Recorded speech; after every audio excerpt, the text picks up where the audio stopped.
Hello, and welcome to the course on pricing psychology. It's great to have you, and I hope you get a ton of value from what you're about to learn.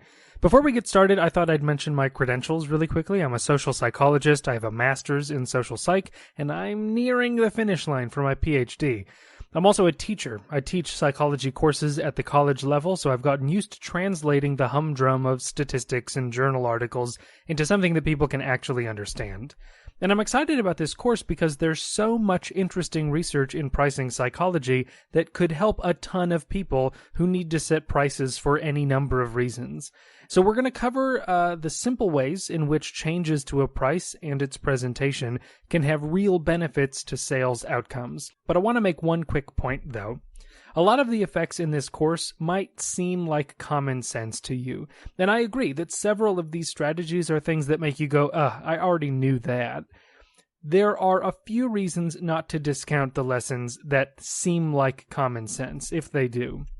One is that this course catalogs lots of individual effects, and so when you sit down to think of your pricing strategy, all of these things, even if some of them seem intuitive, may not come to mind at the same time, at that moment when you need them most. So this course sits on your computer as an opportunity to sort of catalog all the different things you might want to consider when you're pricing your unique product or service. The other thing is that I only include strategies that are scientifically verified. Oftentimes in psychology, something can seem really obvious, and then when we test it for real, it's wrong, or it doesn't work, or it works in the opposite way that we thought that it would. So there might be other seemingly common sense strategies out there, but if they don't pass the research tests, I don't include them here. For example, at the start of this course, we're going to talk about the value of ending your price with a 9. But there's a trend for people to claim now that ending prices with 7 is better than ending them with 9, as in $47 versus $49 being the optimal price. I can't find any real research that actually supports this suggestion, but it's caught on because it's new and it's different.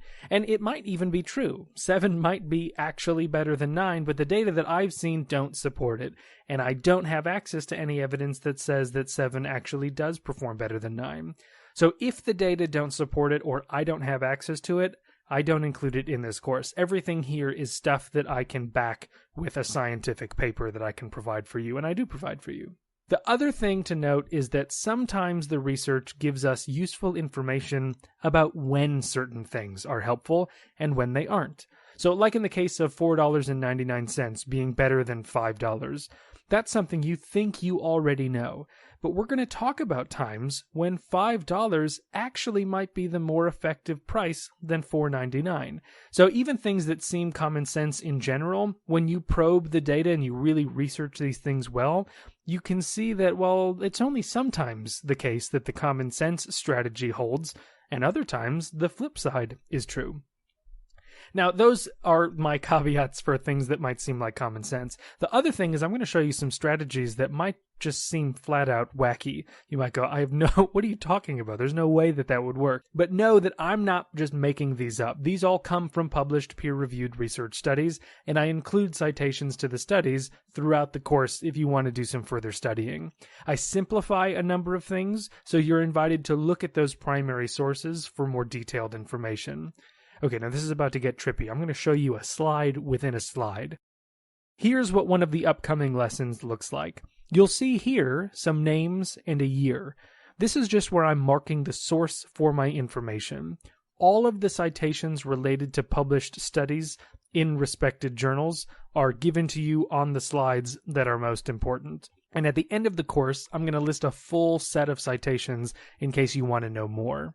So let's get rolling. I just wanted to get that out of the way, and I want to jump right in to some of the real content to get you rolling on your path to pricing success.